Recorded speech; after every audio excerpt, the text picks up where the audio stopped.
Fake news. All right, this isn't fake news, but we'll talk about what has become of fake news. It's really becoming a pandemic on the internet. It's a worldwide phenomenon, and South Africa is certainly not immune to these stories, which are created to be purposefully deceptive, sensational, and have prominent political agendas. Africa Check, a non-profit organization set up to promote accuracy in public debate and the media in Africa, has identified 10 fake news websites in South Africa. Let's talk you through them. It's Live Monitor, Mzansi Live, African News Updates, Mzansi Stories, News 24-TV, City Sun, Gossip, Mzansi, Pretoria Live, and South Africa. Now, South Africa Latest News, that's the name of that website. To explain to us a little bit more about this and the rise of such sites, if there are any legal implications for them, I'm joined in studio by the head of journalism at Wits University, Professor Franz Kruger. Prof, thanks. Thanks very much for being with us here on Morning Live. Morning, it's great to be here. So we talk about these fake news websites. What is fake news, and are they based on a tiny fact that perhaps is blown out of proportion, or are they exactly what they say, fake news? Well, I think, you gave quite a good definition earlier on. I think it was, it is news that is put out there for the specific purpose of being deceptive. And it is invented. And in that sense, it's different to things that are parodies or spoofs. I mean, we all know and laugh at the kinds of jokes that are made around news, which looks a little bit like it's real, but we actually know that it's not. And that's been around for some time. Yeah. When one thinks of the American site, The Onion, there was a site here called Haibo, which did similar things and the like. And we know what's going on there. But the moment something presents itself as real and is believed as true, then I think we're talking about something that is fake news. Yeah. I mean, you've given there a list of some of the examples in South Africa. Recently we had a spate of tweets that have emerged on Twitter purporting to come from quite well-known news sources and journalists and taking views which were clearly false, which Yes. clearly didn't come from those people. That's the kind of thing that's one's talking about. Yeah. And why it's so damaging is because people believe it They and do. people share it, Yeah. whether it's a story about Rohypnol and what it does to people, whether it's the story about the death of a celebrity who's actually very much alive, all of that kind of thing. It's very, very damaging because Yeah. it undermines our trust in what we hear and our ability to engage in proper discussion. Why do people do it? I mean, what drives fake news? I mean, particularly, we'll talk about politics in a short while because there's always an agenda there.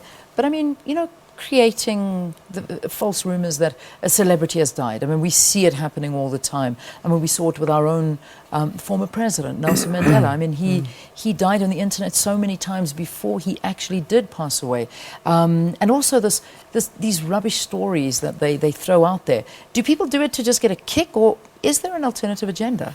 I think there's some of that. I think there's some kind of sense of perverse power, I guess, in getting something out there which a lot of people, will pick up and believe. Unfortunately, there's also money to be made. I mean, the way in which some online media are structured, it does make it possible to make money if you get clicked on significant numbers of times. So, there are those sorts of things.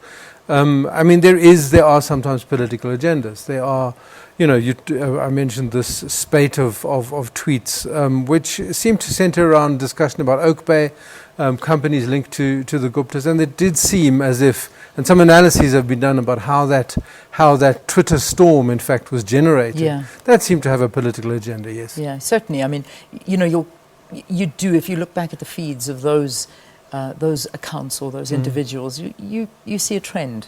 And it's the same theme the whole time, and that's all they tweet about and retweet about. So, I mean, you need to look into that. But let's see how perhaps we can distinguish between what is real news and what is fake news. Because yesterday, and I think this really reached a crescendo yesterday with that ridiculous story that came out saying that suddenly America had signed a bill, Donald Trump had signed a bill saying that South Africans could travel to America visa-free.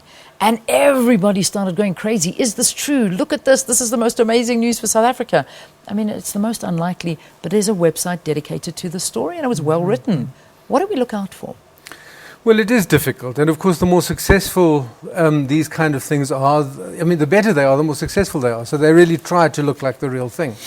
And I suppose it starts with a gut sense, right? It starts with just asking oneself whether this is likely. Yeah. And that doesn't go very far, but it does go some distance. And then really one has to look very closely at where these things are coming from. And if one is doubtful, I think it is better to go to respected sites that one knows, respected news sources, established brands that one knows for their journalism, and double check. If it's not there, then it's likely to be fake news. Yeah. So I think it really is largely up to consumers, readers, viewers, to take precautions, to be skeptical about what is out there, and to first ask the question, is this likely, and where does it come from? What kind of site is it? Is this the real Sunday Times? Is it the real SABC News? Or is it something that looks a little bit, looks like it, but isn't quite the real thing? Yeah, it's amazing because, I mean, they literally add in one letter. Exactly. You know, they'll call it like, let's just take, for example, hypothetically, SABC News with two W's. That's exactly and then you think right. you're on the website, but you actually are not, and you've got to be very, very vigilant. And then you'll have a look as well on that website. Are there signs on a website? I mean, I amazingly, when I go onto some of those websites, I find that they'll have a lot of, a lot of pornographic material on there.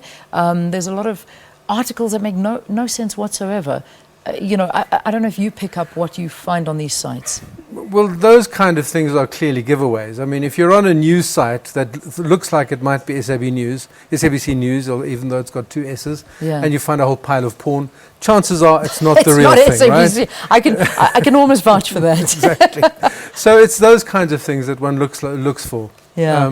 To see whether something is real or not. Quick question, I know we're running out of time, but in terms of legislation, is there legislation in place?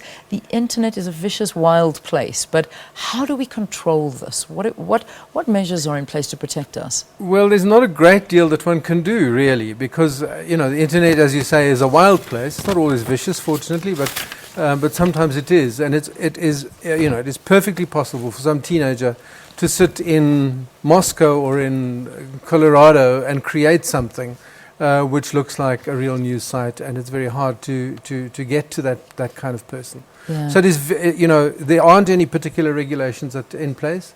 Where one has to look is to discussions with the likes of Facebook and Twitter to improve their mechanisms to signal Indeed. where there is something that is dubious or false. Yeah. I mean, they have the capacity to take down accounts. They have the capacity to allow users to flag content that is doubtful and that should be mistrusted. Those kinds of mechanisms, and they are, to their credit, doing some of that. I think, you talk about websites, and of course that's in many ways where that starts. But where the epidemic really grows is on social media. Yeah, on terrible. Twitter, Facebook, where people pick up something, the story that you mentioned about no visas for the US, and it just spreads like wildfire. Yeah, and people share it person to person. And because it comes from somebody that you may know, a neighbor, a friend, a relative, you're actually quite inclined to believe that. Indeed. And often, that's just not at all justified. Be the first to tell them it's a lie. It's a better feeling unraveling the truth. It really is. Wits University Professor Franz Kruger, thank you very much for talking to us here on the program. Fake news of you being caught out. Has it happened to you? Let us know. Report some of those sites and name and shame. Let's try and get to the bottom of it. Right, let's take a break. We'll see you after this. Stay tuned.